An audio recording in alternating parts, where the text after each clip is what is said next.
అందరికీ praise the lord.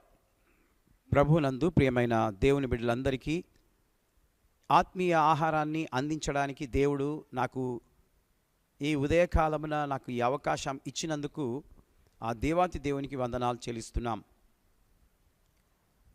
కొన్ని విషయాలను మీతో పంచుకోవాలని ఆశపడుతూ ఈ మాటలు తెలియజేస్తూ ఉన్నాను. బైబిల్ గ్రంథంలో సామెతల గ్రంథం 6వ అధ్యాయం 17వ వచనంలో ఈ విధంగా వ్రాయబడి ఉంది. Proverbs 16th chapter 17th verse. ఈ 6 విషయాలు యెహోవాకు అసహ్యములైనవి. అవును, 7 ఆయనకు హేయములు. ప్రియమైనటువంటి దేవుని బిడ్డలారా, 6 విషయాలట దేవునికి అసహ్యములైనవట. ఇవి నీలో ఉన్నాయా? ఒకసారి నిన్ను నీవు పరీక్షించుకోవాలి. నేను చెప్తూ ఉంటే జాగ్రత్తగా విని, ఒకవేళ ఉంటే నీవు సరి చేసుకొని నీవు ఈ లోకంలో జీవించాలని ప్రభు పేరట మనవి చేయుచున్నాను. మొట్టమొదటిది అహంకార దృష్టి. అహంకార దృష్టి అంటే ఏంటండి? అహంకారంతో చూసే కళ్ళు. ఒక్కొక్కరి కళ్ళు భర్తను బెదిరిస్తూ ఉంటాయి, భార్యను బెదిరిస్తూ ఉంటాయి, పిల్లలను బెదిరిస్తూ ఉంటాయి, తన శత్రువులను బెదిరిస్తూ ఉంటాయి.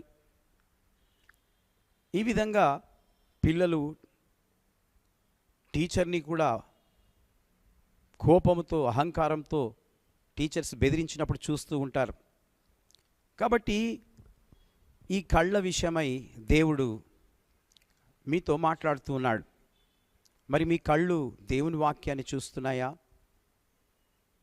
ఒకవేళ చూడనట్లయితే ఈ రోజున అహంకార దృష్టితో నీవు వాక్యాన్ని చూడొద్దు అని చెప్తూ ఉన్నాను. రెండవది కళ్ళలాడు నాలుక. నాలుక దేవుని బిడ్డలారా, ఈ నాలుక దేవుని పాటలు పాడుతున్నాయా? దేవుని వాక్యము చదువుతున్నాయా? దేవుని వాక్యము బోధిస్తున్నాయా? ఒకవేళ ఆ విధంగా లేకుండా చెడ్డ మాటలు మాట్లాడుతున్నాయా? అబద్ధాలు చెప్తున్నాయా? ఇక్కడ మాటలు అక్కడ, అక్కడ మాటలు ఇక్కడ చెబుతూ తిరుగుతున్నావా? నాలుకతో ఏ పనులు నీవు చేస్తున్నావో దానికి ఒకరోజు తీర్పు ఉంటుంది. కాబట్టి ఈ నాలుక ఎల్లప్పుడూ దేవుని స్తుతించే విధంగా నీవు చేసుకోవాలని ఈ మాటలు చెప్తూ ఉన్నాను. మూడవది అమాయకులను చంపుట. అమాయకము అయిన వారు ఈ రోజుల్లో చాలామంది చనిపోతూ ఉన్నారు. ఒకరు చేసిన తప్పుకు ఒకరు బలి అయిపోతూ ఉన్నారు. ఒకరు గొడవలు చేస్తే వాళ్ళు తప్పించుకుంటే పోలీస్ వాళ్ళు వచ్చి అమాయకమైన వాడిని స్టేషన్కి తీసుకువెళ్తూ ఉన్నాడు. కాబట్టి దేవుని బిడ్డలారా, మనము అమాయకంగా దేవునిలో ఉన్నట్లయితే దేవుడు వారి పక్షాన ఉంటాడు. దిక్కులేని వారి పక్షాన ఉంటాడు. ఒంటరిగా ఉన్న వారి పక్షాన ఉంటాడు.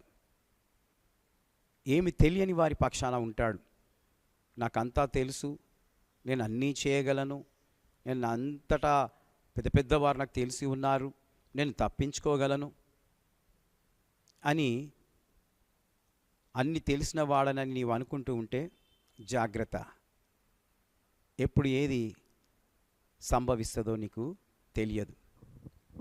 నాలుగవది దుష్ట పథకాలు వేసి హృదయాన్ని చేర్పుకుంటూ ఉంటారు. దేవునికి మహిమ కలుగును గాక. ఈ హృదయము అన్నిటికన్నా మోసకరమైంది, ఘోరమైన వ్యాధి గలది అని వాక్యం సెలవిస్తుంది. కాబట్టి ఈ దుష్ట హృదయంలో నీవు ఏం ఆలోచిస్తున్నావు? హృదయానికి ఫస్ట్ తెలుస్తూ ఉంటుంది. అది నోట్లో నుండి, కళ్ళల్లో నుండి బయటికి వస్తూ ఉంటుంది. కాబట్టి దేవుడు ఏమన్నాడంటే ఇది హృదయం చాలా మోసకరమైంది అని అన్నాడు. ఈ మోసకరమైన హృదయాన్ని నీలో ఉంచుకొని నీవు ఏ విధంగా ప్రవర్తిస్తున్నావు? నీ హృదయాన్ని దేవునికి ఇచ్చావా? ఒకవేళ నీ హృదయం దేవునికి ఇవ్వనట్లయితే నీ హృదయంలో దుష్టుడుంటాడు, నీ హృదయంలో అపవాది ఉంటుంది, నీ హృదయంలో సాతానుడుంటాడు. వాడుండి దుష్ట ఆలోచనలను అన్నీ నీ హృదయంలో పెడతాడు. అవి ఆలోచనకు వెళ్తుంది, ఆ ఆలోచన నుండి నోటిలో నుండి బయటికి వస్తూ ఉంటుంది. కాబట్టి ఒక మనిషి మీద నీవు మంచి ఆలోచించాలే కానీ చెడు ఎప్పుడు ఆలోచించొద్దని ఈరోజు నీ హృదయంతో దేవుని సేవకుడనైన నేను చెప్తూ ఉన్నాను. కాబట్టి జాగ్రత్త, నీ హృదయంలో ఏ చెడు ఉండకుండా శుద్ధ హృదయముగా ఉండునట్లు చేసుకోవాలని కోరుతూ ఉన్నాను.